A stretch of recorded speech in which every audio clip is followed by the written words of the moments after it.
हमारे साथ एनसीपीसीआर के चेयरपर्सन प्रियांक कानूनगो जी हैं, उनसे बात करते हैं। सर, ये बताइए कि मणिपुर और असम में जो बाल गृह चल रहे हैं, आप लोगों ने उनकी जांच की है, उसमें क्या नतीजे निकले हैं, क्या चीज़ें आई हैं सामने?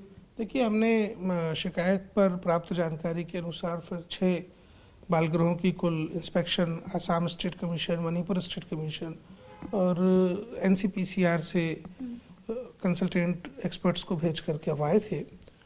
वहाँ पे हमको ये पता चला कि 3 चिल्ड्रन होम्स अनरजिस्टर्ड हैं। किसी भी चिल्ड्रन होम में बच्चों को रखने का और बच्चों को वापस भेजने का जो चाइल्ड वेलफेयर कमेटी का ऑर्डर है वो नहीं लिया जाता है, नहीं दिया जाता है। इनफैक्ट अथॉरिटीज़ को पता ही नहीं था कि यहाँ बच्चे रखे गए हैं। इसके अलावा वहाँ पे इंफ्रास्ट्रक्चरल लैप्सेस कई सारे मिले हैं। टॉयलेट्स कम हैं, डॉर्मेट्रीज़ कम हैं, बच्चों को रखे जाने की स्थितियाँ जे एक्ट के अकॉर्डिंग बिल्कुल भी ठीक नहीं मिली हमको। वहाँ हमको जो संगठन है मरकज़ुल मारिफ, उसकी वेबसाइट से और वहाँ मौजूद चिल्ड्रन होम में जो डॉक्यूमेंट्स थे, कुल 300 बच्चों का एक अंतर मिला है। जो वेबसाइट बताती है कि उनके पास 1000 से कुछ ज़्यादा बच्चे हैं, हमें 750 के आसपास बच्चों के डॉक्यूमेंट्स वहाँ पे मिले, जो हमने अपनी रिपोर्ट में उल्लेख भी किया है। तो ये सब चीज़ें जो हैं वो चिल्ड्रन होम चलाने की स्थितियों को लीगली करेक्ट नहीं पाती। ये बताइए कि उसमें आपने पहले कितने बाल गृहों की वहाँ पर जांच की, अलग अलग थोड़ा सा बता दें तो।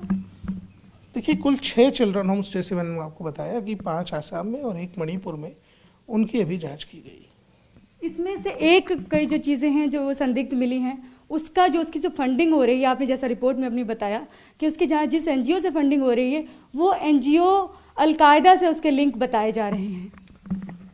देखिए, पहले दिन हमने जहाँ इंस्पेक्शन किया तो हमें कुछ ज़्यादा कागजात वहाँ देखने को मिले। अगले दिन के इंस्पेक्शन पे हमको कागजात दिखाने से फिर स्टाफ ने मना किया और हम कागज़ नहीं देख सके, जिसके लिए हमने फर्दर इन्वेस्टिगेशन रिकमेंड किया है। अलबत्ता जो पहले दिन हमको कागज़ दिखे उसमें ये पता चलता है कि टर्की की IHH करके जो एक ऑर्गेनाइजेशन है, जिसके ऑफिस बेयरर्स पे, जिसके फंक्शनरीज पे अलकायदा से रिलेशन होने की एलिगेशन पर टर्किश एजेंसीज़ ने इंक्वायर किया है, इंटरोगेट किया है उनको। उनके यहाँ से कुछ फंडिंग मिली। यहाँ बच्चों की इन्फॉर्मेशन, ऐसे संकेत हमको मिले हैं कि बच्चों की इन्फॉर्मेशन टर्की भेजी जा रही है।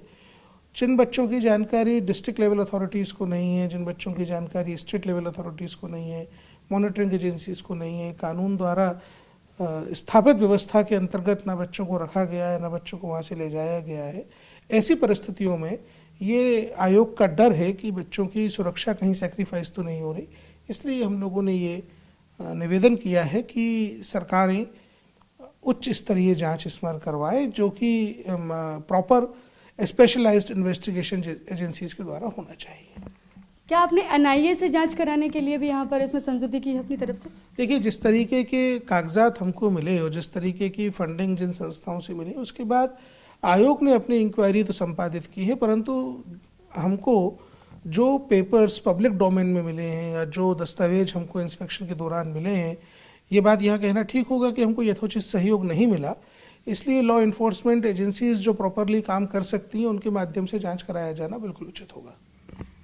क्या अलकायदा इन बच्चों को, जो हमारे बच्चे हैं छोटे, क्या उनको अलकायदा इस्तेमाल कर रहा है? मतलब इसी से तो यही लग रहा है। देखिए, वहाँ पे हमको जिस तरीके की चीज़ें मिली हैं वो विधि सम्मत नहीं है और आयोग का अपना एक दायरा है। हम लोगों को जो CPCR एक्ट का मैंडेट है, जो JJ एक्ट का मैंडेट है, हम मॉनिटरिंग कर सकते हैं, रिकमेंडेशंस कर सकते हैं, इंक्वायरी कर सकते हैं।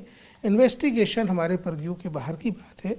हमको जो कुछ भी लगा हमारी रिपोर्ट में लिखा हुआ है। फर्दर इन्वेस्टिगेशन हमने डिमांड किया है, रिक्वेस्ट किया है।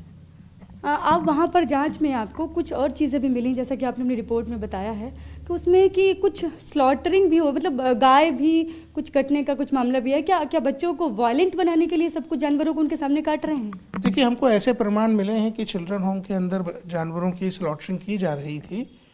ये चिल्ड्रन होम के अंदर चलाने लायक गतिविधि बिल्कुल भी नहीं है और बच्चों के सामने या बच्चों का उपयोग करके पशुओं को स्लॉटर किया जाना सर्वथा गलत है, गैरकानूनी है और हमने अपनी रिपोर्ट में इसका उल्लेख करके इस पर कार्रवाई करने के लिए अनुशंसा की है। उसमें बार बार जो रिपोर्ट आपकी है उसमें बार बार जो आपके लगाए गए हैं उसमें डॉक्यूमेंट्स जो वहाँ पर मिले हैं, तो उसमें आपने उसमें कई बार लिखा है गाय आई और वहाँ पर उसको काटने की बात, वहाँ पर इस तरह की चीज़ें, तो क्या जानबूझ के हिंदुओं के खिलाफ भड़काने का भी कुछ एक मामला है क्या? जानबूझ के मतलब कहेंगे कि यहाँ पर मैं इस पर कोई टिप्पणी नहीं करना चाहूँगा। जो कुछ भी रिपोर्ट में उल्लेखित है वही फैक्ट्स के आधार पर लिखा गया है। जो हमको दस्तावेज मिले हैं वही फैक्ट हैं जो रिपोर्ट में उल्लेखित किए गए। धन्यवाद। लेकिन ये तो है कि हिंसा कहेंगे, बच्चों को हिंसक बनाने का एक ये जो उनके सामने खास तौर से मैंने आपको बताया कि बच्चों के सामने पशुओं के साथ क्रूरता किया जाना बिल्कुल ही गलत है, बिल्कुल गलत है, गैर कानूनी। शुक्रिया। तो ये है एनसीपीसीआर के चेयरपर्सन प्रियांक कानूनगो। इन्होंने साफ साफ कहा है कि वहाँ पर जिस तरह की चीज़ें मिली हैं वो बहुत ही संदिग्ध हैं। वो बताती हैं किसी भी चिल्ड्रन होम में इस तरह की चीज़ें नहीं होनी चाहिए। जिस तरह से वहाँ पर जानवरों को जो काट रहे हैं बच्चों के सामने, खासतौर से गाय का उसमें लिया हुआ है कि गाय आ रही है, लगातार बहुत सारी गाय वहाँ पर लाई जा रही हैं। उसमें एक हमारे पास जो डॉक्यूमेंट है जो इन्होंने भेजा है हमको, जो बताया है कि उसमें एक वो भी बना है जिसमें गाय को फंसाकर वो काटते हैं।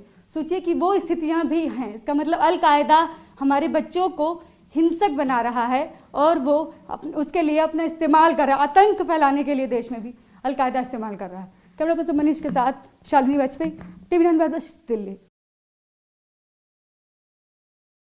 परवाह देश की, सोमवार से शुक्रवार रात 10 बजे टीवी 9 भारतवर्ष पर।